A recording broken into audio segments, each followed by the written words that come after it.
Pour le Premier ministre Pahimi Padaké Albert, la tenue de cette session revêt un caractère important et stratégique pour les pays membres. Il demande que des actions concrètes soient menées pour le sauvetage du lac Tchad. Suivez. Les écosystèmes du bassin du lac Tchad sont sans conteste d'un intérêt stratégique immense pour toute la région, voire pour le continent. C'est un milieu à fort potentiel économique et écologique, car non seulement il est un pôle exportateur de nourriture et créateur d'emplois pour les populations riveraines et de l'arrière-pays, mais il est aussi riche en biodiversité, ce qui lui a valu d'être reconnu comme zone humide d'importance internationale par la Convention Ramsar.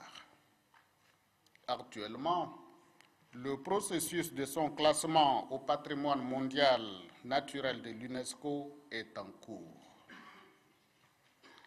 Il s'agit aussi cependant d'un système fragile et vulnérable, exposé à la variabilité pluviométrique, vulnérabilité qui pourrait être amplifiée par les changements climatiques, une croissance démographique rapide et des crises géopolitiques. À cela s'ajoute aujourd'hui l'accentuation des flux migratoires et l'accroissement de l'insécurité alimentaire, conséquence de la crise causée par le groupe terroriste Boko Haram.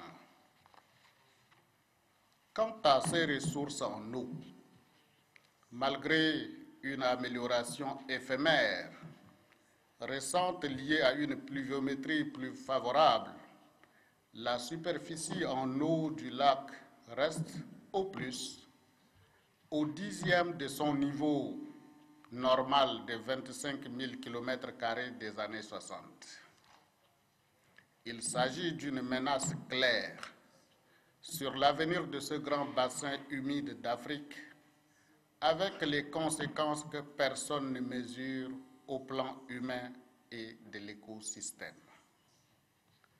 Il me paraît donc historiquement temps que nous apportions la réponse qui convienne aux nombreux défis pour donner corps à notre engagement politique résolu, un contenu concret aux missions de notre organisation à un moment où, malheureusement, le terrorisme nous impose de nouveaux défis sécuritaires qui érodent nos efforts de développement.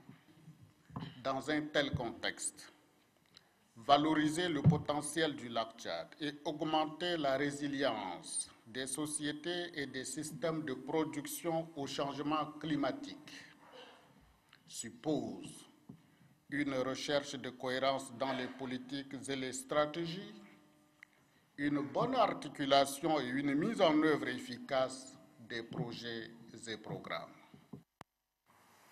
Pour le chef du gouvernement, le bilan financier, les activités de l'année écoulée, la feuille de route et le budget 2017 doivent minutieusement être examinés pour permettre aux pays ayant en partage le bassin du lac Tchad de redynamiser leurs actions à divers niveaux au bénéfice de la population riveraine. Nous l'écoutons une fois de plus.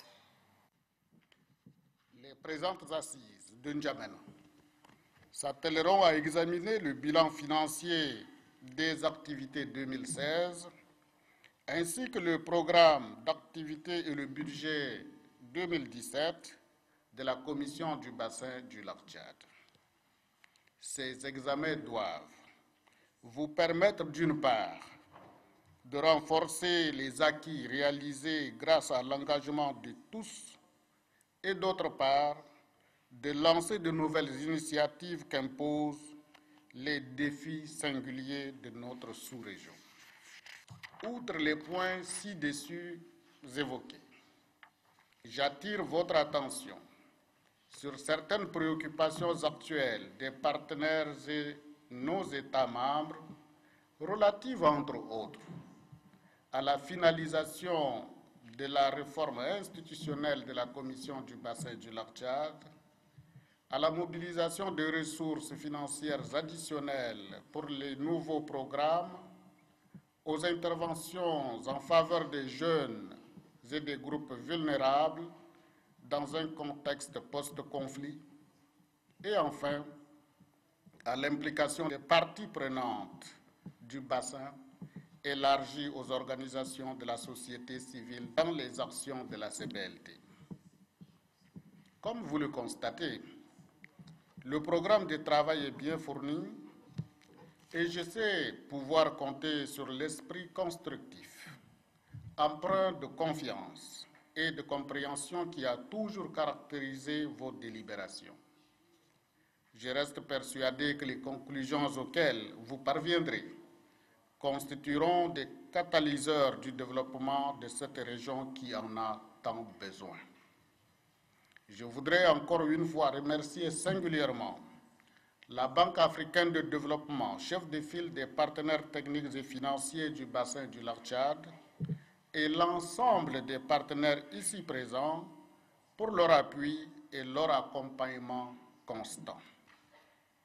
Pour terminer, j'invite les participants à donner forme aux réflexions en faisant des assises de N'Djamena, le point de départ de la nouvelle dynamique de notre organisation que commandent les défis auxquels sont aux prises actuellement nos États et nos populations.